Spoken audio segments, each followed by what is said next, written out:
Hey, welcome to today's episode. We are super excited to be here. We're talking about duplication or frustration, cracking the code to team growth that actually scales. Because if you've ever felt like you're the only one doing the work while your team watches from the sidelines, let's talk about the real reason duplication fails and how to fix it without burning out.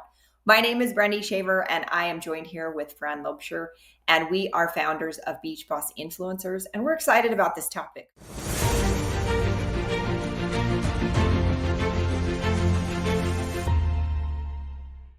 We struggled in this area for a while, right, Fran? Yeah, 100%, 100%. So if you're joining us, let us know where you're coming in from, if you're catching the replay or wherever you're watching this, if you're watching this or listening to this, let us know. We'd love to hear. But also, I would love to hear if this is something that you've struggled with. If you have struggled actually getting your team to duplicate and you feel like you're doing everything and your team is just sitting around doing nothing, maybe waiting for you to place, a big builder, their diamond underneath them so that everything happens underneath them while they just sit back and just order every month. Let me know. Let me know. I've But totally been there. I've had those people. So I think all of yeah, us on our they team. they think, oh well, you're going to put me in, in like a power leg, and like somehow you're just going to miraculously build my business, and you're going to give me people, and that amazing funnel that you built somehow, like all the people are going to end up, and I don't have to do anything. I'm just going to sit here and drink coffee and have a little party here. I actually want to start out by telling you a big mistake that I made many years ago when I was first building, because your team will do what you do. If you want your team to duplicate, you need to be duplicatable, okay? But you also need to put systems in place so that what you do is duplicatable and that people have a system, a tool to plug into so that you can point them at the tools and you don't become the tool. Okay. So let me know if you have ever felt like you have become the tool. You are the go-to person for every question. You're the go-to person. You're hopping on Zoom calls left, right, and center, trying to help people out, and nobody's really doing anything. And it's stalling your business because you can't, you getting on Zoom calls all the time. So let me know if that's happening to you. The mistake that I made was I became the tool, but then I kind of fulfilled a an urge, a calling that I didn't know I had at the time, was that I started coaching the people on my team individually on Zoom every week, every single week. Two big things happened. Number one, I was so busy coaching everyone that I wasn't building, I wasn't growing. I wasn't enrolling people, I wasn't getting customers because I was too busy coaching everybody in my Fran, when team. you say coaching, what do you mean exactly? I was getting I was getting on Zoom calls with each of them individually, helping them get past the limiting beliefs, get past the struggles that were holding them back and stopping them from taking any action. So you were putting a lot of one-on-one time into every person on your team, regardless of who they were, Yes. what they were doing, what they were contributing, how they came in, all of Yeah. that. That's what you Yeah. mean? Okay. And so what happened was they all ended up very needy. Okay. They all ended up just relying on the weekly sessions with me and then not doing anything in between. My business ground to a halt. But the other thing that I want you to think about is how duplicatable do you think that is? If you have an upline who is coaching you individually and you think, oh my goodness, this is what I have to do if I enroll people in the team, you're probably thinking, hell no, I don't want to do that. Not So only that, but a lot of people don't even have that skill, right? To help no, coach people. So no. So yeah. so none of them took any action. My business ground to a halt. None of them did anything, and it was not duplicatable. And despite Brandy telling me, Fran, you really don't want to be doing this, and your business is suffering because you are doing this. It kind of felt good at the same time because I was needed and I was wanted, and it was like they looked forward to their session with me every week, and until I finally listened, and it took me a while because I'm stubborn. I admit I'm stubborn. So, so uh, let me know if you have ever done this. Because I know when we coach a lot of our students, they say, "Oh my heck, yeah, I've been doing that. I've been getting on calls and it feels good, but my team's not doing anything." Mm-hmm. And so what I started doing, and we had a team system. We had a duplicatable system that each and every person in the team could plug into and could take action from and get results from if they took the action, if they implemented what we were teaching them and took the action.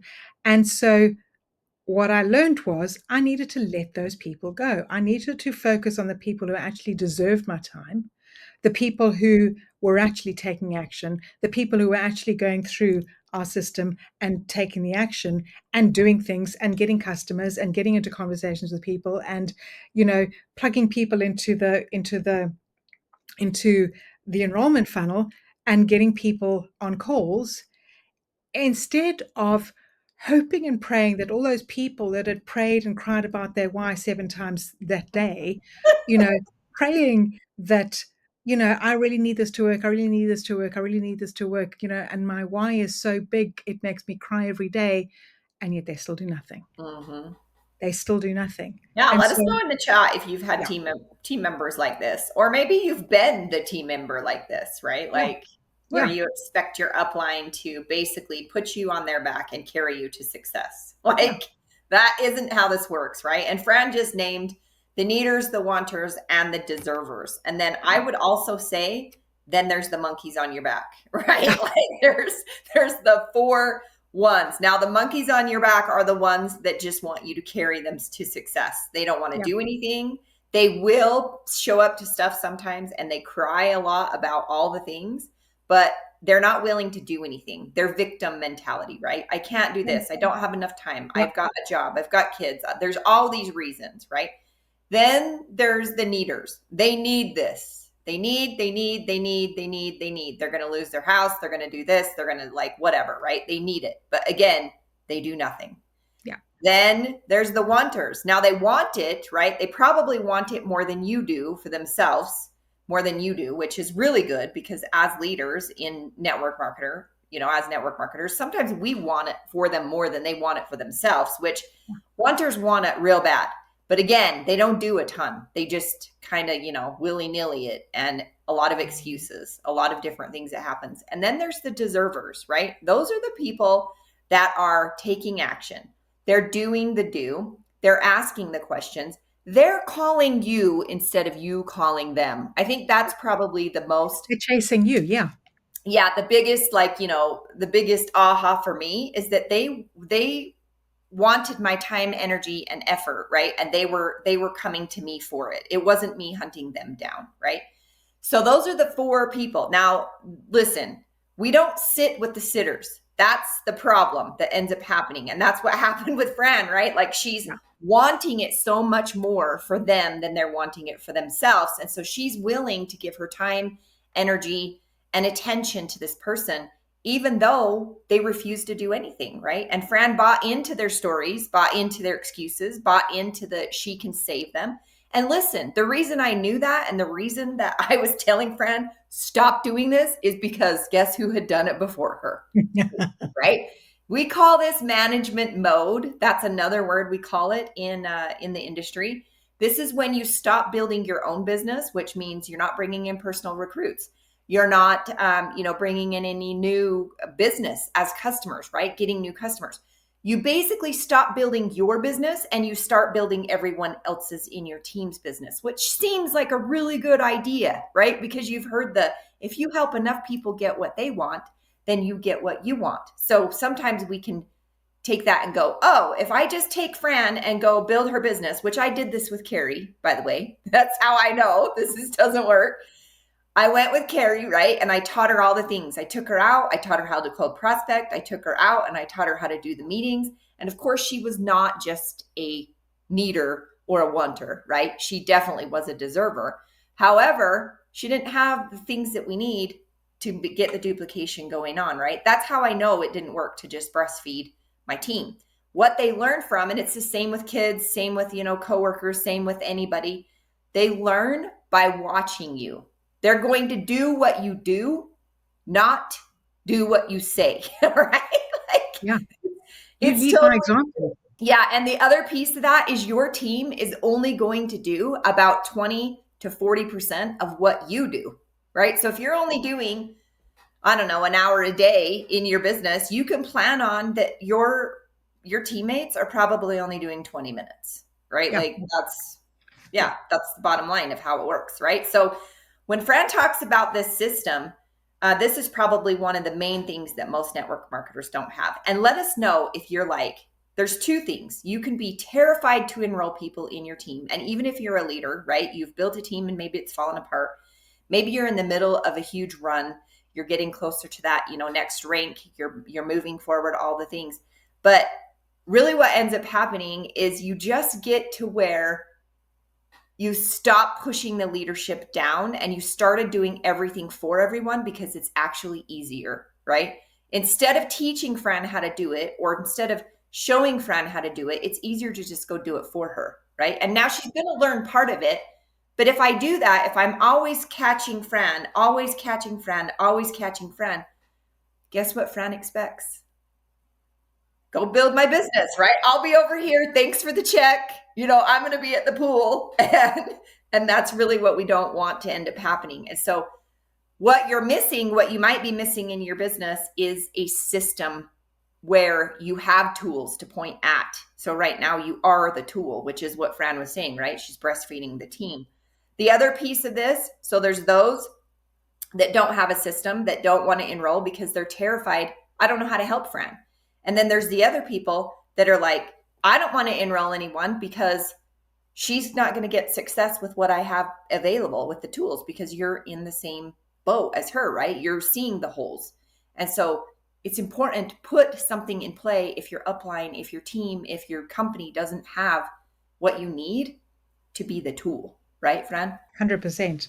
And once you have a system in place that is going to teach everybody in your team, that everybody in your team can plug into, and is going to teach them all how to build on social media, how to grow a targeted audience so that they're no longer chasing their friends and family, are no longer sending all the copy paste messages, no longer doing all the old school stuff, that maybe your upline is telling you to do, that you're thinking this just is not working anymore.